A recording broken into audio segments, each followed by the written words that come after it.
منظور حسین جہانگیر کی طرف سے تمام دیکھنے والوں کی خدمت میں السلام علیکم۔ آج ہم موجود ہیں ملک عراق کی نہایت قدیم تہذیب بابل میں، اور میں آپ کو زیارت کروا رہا ہوں حضرت ابراہیم نبی کی جائے پیدائش کی، اور ساتھ میں آپ کو دکھاؤں اور بتاؤں گا نمرود کے اس آڑاہ کے بارے میں جس کو حضرت ابراہیم نبی کے لیے جلایا گیا، اور پروردگار کے حکم سے وہ آگ کا آڑا گلزار بن گیا۔ یہ دور ہے ایک ظالم اور جابر حکمران نمرود بن کنعان کا۔ نمرود بن کنعان وہ حکمران تھا جس نے پہلی مرتبہ اپنے سر پر تاج پہنا اور لوگوں کو اپنی پوجا کرنے کا حکم دیا۔ نمرود کے دربار میں کاہنوں اور نجومیوں کی بڑی کثرت ہر وقت موجود ہوا کرتی تھی، جس سے وہ اپنے امور سلطنت کے معاملات کے بارے میں مشاورت کرتا تھا۔ نمرود ایک رات خواب میں آسمان میں ایک ستارہ دیکھتا ہے جس کے نور سے آفتاب و مہتاب کی روشنی بھی زائل ہو جاتی ہے۔ وہ اس سے خوف زدہ ہو جاتا ہے اور اپنے ان کاہنوں اور نجومیوں کو طلب کرتا ہے اور ان سے اپنے خواب کی تعبیر کے بارے میں دریافت کرتا ہے۔ اس کے نجومی اور کاہن اپنے علوم سے حساب کرنے کے بعد اس کو بتاتے ہیں کہ تمہاری سلطنت کے اندر تمام جلد ایک بچہ پیدا ہونے والا ہے، جس کے پیدا ہونے کے بعد تمہاری سلطنت بادشاہی زوال پذیر ہو جائے گی۔ یہ سننا ہوتا ہے کہ نمرود فی الفور ایک حکم صادر کرتا ہے کہ جتنی بھی عورتیں اس کی سلطنت میں حاملہ ہوتی ہیں ان کے حمل گرا دیے جائیں، اور جو نومولود بچے ہیں ان کو قتل کر دیا جائے۔ نمرود کا یہ اعلان سلطنت کے دوسرے لوگوں کی طرح حضرت ابراہیم کے والد جناب طارق بھی سنتا ہے، اور ان کو پتہ ہوتا ہے کہ ان کی زوجہ حاملہ ہیں۔ وہ اپنی زوجہ اور آنے والے بچے سے بہت پیار کرتے ہیں۔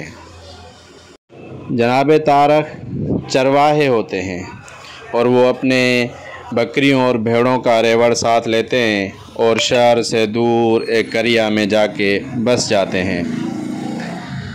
وہاں پر بھی ان کو سکون نہیں آتا۔ یہ زمین کے اندر ایک بہت بڑا گڑھا کھودتے ہیں، آپ اس کو کنواں کہہ سکتے ہیں، یا جدید دور میں اس کو تہہ خانہ بھی کہا جا سکتا ہے، اور اپنی زوجہ کو زیادہ تر دن کے اوقات میں وقت اس گڑھے کے اندر گزارنے کی تلقین کرتے ہیں۔ دن گزرتے گئے، بالآخر وہ وقت آ گیا کہ حضرت ابراہیم علیہ السلام کی یہ جو آپ زیارت کر رہے ہیں اسی مقام پہ نیچے آپ جائے پیدائش پہ ہم آپ کو لے کے چلتے ہیں، آپ زیارت کریں۔ اسی تہہ خانے میں، اسی کنویں کے اندر، یہ سامنے بالکل یہ جو زری بنی ہوئی ہے، اس مقام پہ حضرت ابراہیم کی ولادت ہوتی ہے۔ حضرت ابراہیم کی والدہ ان کو اسی تہہ خانے میں چھوڑ کر اپنے امور خانہ داری میں مصروف ہو جاتی ہیں۔ جب حضرت ابراہیم کو دودھ پلانے کا وقت آتا ہے تو وہ جب نیچے جاتی ہیں تو ماشاءاللہ سبحان اللہ کیا دیکھتی ہیں کہ حضرت ابراہیم اپنی انگشت کا ایک سرہ چوس رہے ہیں، اور جس سے پروردگار عالم کے حکم سے نہایت ہی لذیذ اور میٹھا دودھ ان کو خوراک کے لیے مل رہا ہوتا ہے۔ اس زری میں یہ پتھر جو سامنے آپ کو نظر آ رہا ہے، اسی پہ ان کی والدہ حضرت ابراہیم کو سلایا کرتی تھی۔ حضرت ابراہیم جلدی جلدی بڑے ہونے لگتے ہیں اور وہ آہستہ آہستہ اپنے بابا کے ساتھ بکریوں کے ریوڑ کے ساتھ باہر بھی جانے لگتے ہیں۔ حضرت ابراہیم کا حسن خلق اور ان کا اخلاق دیکھ کر لوگ ان سے جلدی مانوس ہونا شروع ہو جاتے ہیں اور ان کے قریب ہوتے چلے جاتے ہیں۔ جیسے جیسے حضرت ابراہیم جوانی کی طرف بڑھ رہے ہوتے ہیں ویسے ویسے وہ یکتا پرستی کی دعوت کو تیز کرتے جاتے ہیں۔ اس دور میں لوگوں نے مختلف خدا بنائے ہوئے ہوتے ہیں، کچھ لوگ ستارہ پرست، کچھ لوگ بت پرست، کچھ لوگ چاند پرست، کچھ سورج پرست، یعنی مختلف لوگوں نے مختلف خدا بنائے ہوئے ہوتے ہیں۔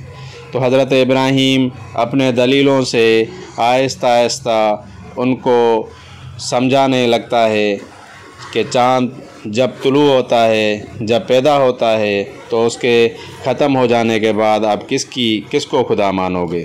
ستارہ جب پیدا ہوتا ہے اور جب اتر جاتا ہے تو آپ کا یہ کیسا خدا ہوا؟ بہرحال حضرت ابراہیم باضابطہ طور پہ اعلان نبوت کرتے ہیں۔ تو سب سے پہلا جو ان کا مخالف ہوتا ہے وہ ان کا چاچا آزر ہوتا ہے۔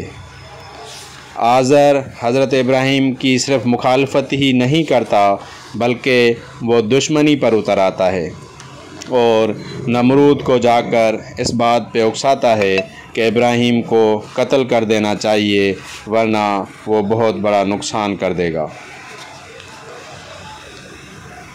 بالآخر حضرت ابراہیم کو قتل کرنے کے لیے بابل کی آبادی سے دور اس قریہ میں ایک بڑی عمارت بنانے کے بعد اس کے اوپر یہ منجلیک بنائی جاتی ہے جس کی باقیات اور آثار یہ آپ دیکھ رہے ہیں۔ اس منجلیک کو بنایا جاتا ہے جو پرانے دور میں جنگوں میں توپ کی جگہ پہ استعمال ہوا کرتی تھی۔ اس میں گولے رکھ کے مخالف سمت کی فوج کی جانب پھینکے جاتے تھے۔ تو یہاں پہ بھی 1 مہینے تک اس پورے علاقے میں لکڑیاں جتنی بھی نمرود کی سلطنت کے اندر لکڑیوں کے اقسام ہوتے ہیں وہ سارے جمع کیے جاتے ہیں اور اتنی عظیم اور بڑی آگ جلائی جاتی ہے جو میلوں تک یعنی جس کی تپش جاتی ہے اور آسمان کے بلندیوں پر اڑنے والے پرندے بھی جل کر گر جاتے ہیں۔ تو حضرت ابراہیم کو یہاں پہ لایا جاتا ہے، منجلیک میں باندھ کر ان کو اس آگ کے اندر پھینکا جاتا ہے۔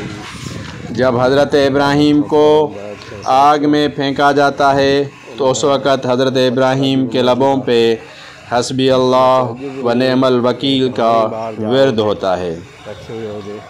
ادھر حضرت ابراہیم نے آگ میں گرنا ہی ہوتا ہے کہ پروردگار کا حکم ہوتا ہے یا نار کونی بردوں و سلامً علی ابراہیم، اور آگ کی گرمی زائل ہو جاتی ہے اور وہ حضرت ابراہیم کے لیے گلزار بن جاتی ہے۔